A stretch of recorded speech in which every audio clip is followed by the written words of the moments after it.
आज मैं भादवा चौथ की कहानी सुना रही हूँ। तो बोलो चौथ माता की जय। और सुनो।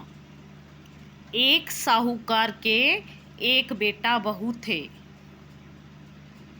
बेटा व साहूकार दोनों ही कुछ भी नहीं कमाते थे। बड़े बूढ़ों का धन था, उससे काम चलाते थे। जब भी बहू कचरा डालने बाहर जाती तो पड़ोसन उससे पूछती, बहू आज खाना क्या खाकर आई हो? तब वह कहती, वही ठंडी बासी रोटी खाकर आई हूँ। एक दिन यह बात साहूकार के बेटे ने सुन ली। उसने अपनी माँ को सारी बात बताई और पूछा कि माँ, तू तो बहू को रोज़ गरम गरम खाना परोसती है, तब भी यह पड़ोस में कहती है कि वही ठंडी बासी रोटी खाकर आई हूँ। तब उसकी माता बोली, बेटे मैं तो चारों थाली बराबर गरम खाने की परोसती हूँ। यदि तुम्हें विश्वास नहीं है तो अपनी आँखों से देख लेना। तब दूसरे दिन बेटे ने तबीयत खराब होने का बहाना बनाया और चादर ओढ़कर सो गया। उसने देखा बहू ने गरम खीर खांड के भोजन किए। बहू नीचे उतरी तो बेटे ने उसका पीछा किया। पड़ोसन के पूछने पर बहू ने पड़ोसन से वही बात दोहराई।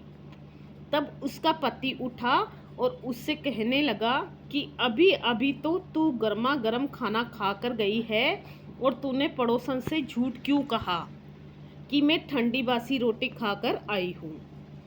तब उसकी विद्वान पत्नी ने कहा कि यह न तो आपकी कमाई हुई रोटी है न आपके पिताजी की कमाई हुई। यदि इसी तरह अपन सब बैठे बैठे धन को खर्च करेंगे तो कुएं के पानी की तरह एक दिन समाप्त हो जाएगा। तब उसका पति विदेश कमाने के लिए जाने की सोचने लगा और जाने की तैयारी करके चला गया। पीछे से उसकी पत्नी 12 महीने की चौथ का व्रत करती थी। उसको परदेश में रहते हुए 12 वर्ष हो गए। चौथ माता वह विनायक जी ने सोचा, अब इसके पति को घर बुलाना चाहिए, नहीं तो हमें इस कलयुग में कौन मानेगा, कौन पूजेगा। चौथ माता लड़के के सपने में जाकर बोली कि तू घर चला जा, तेरी पत्नी तुझे बहुत याद करती है। तब वह बोला कि मैं कैसे जाऊं, मेरे यहाँ बहुत सारा कारोबार फैला हुआ है। तब चौथ माता बोली कि सुबह एक दीपक जलाकर चौथ माता का नाम लेकर बैठ जाना, देने वाले रुपए दे जाएंगे और लेने वाले ले जाएंगे। उसने सुबह उठकर वैसा ही किया और उसका सारा कारोबार एक ही दिन में सिमट गया। जब वह घर जाने के लिए तैयार हुआ और रवाना हुआ तो रास्ते में उसे एक सांप आग के पास जाता हुआ मिला।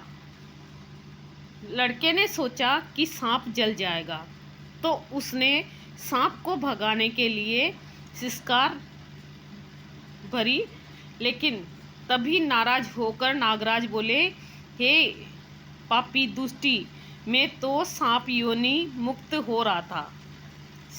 से मुक्त हो रहा था, लेकिन तूने मुझे सिसकार दिया, इसलिए मैं अब तुझे डसूंगा।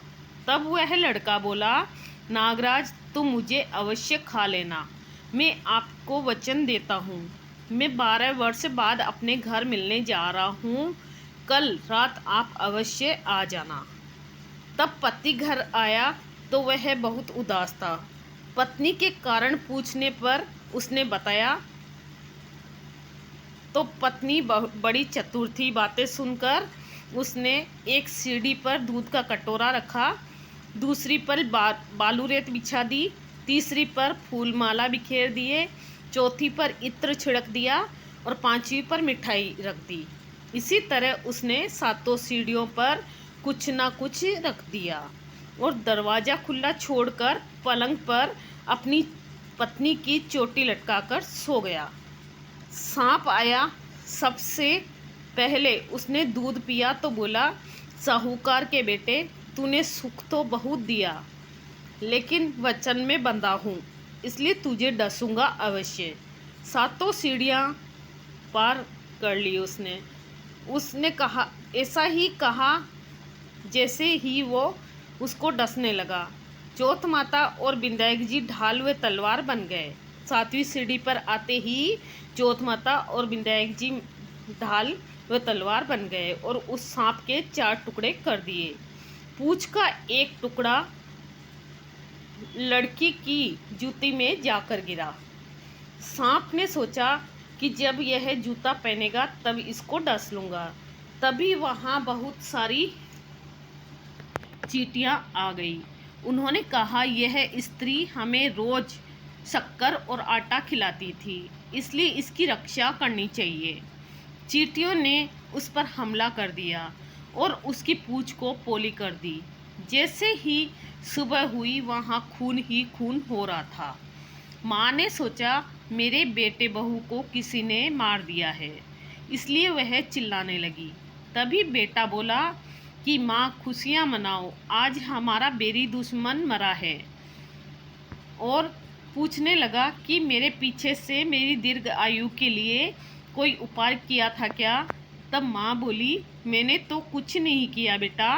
पत्नी से पूछने पर बोली कि मैं 12 महीने की चौथ माता का व्रत करती थी, इसलिए चौथ माता व विंध्याक जी ने हमारी सहायता की। तब सास बोली, यह झूठ बोलती है, रोज मैं इसे 4 बार रोटी देती थी, तो फिर इसने चौथ का व्रत कैसे किया? तब बहू बोली, एक बार मैं गाय को खिलाती थी, एक मेहतरानी को देती थी, एक जमीन में गाड़ देती, शाम का खाना में चंद्रमा को अर्घ देकर खाती। यदि विश्वास नहीं हो तो पूछ लो। तब गाय माता से पूछा तो वह हंसने लगी और पलाश के फूल उसके मुंह से गिरने लगे। जमीन में खोदकर देखा तो रोटियों की जगह सोने के चक्कर थे। मेहतरानी से पूछा तो उसने भी हामी भर दी। चौथ माता ने उसके पति की रक्षा की, वैसी हम सब की करना और सबकी मनोकामना पूर्ण करना।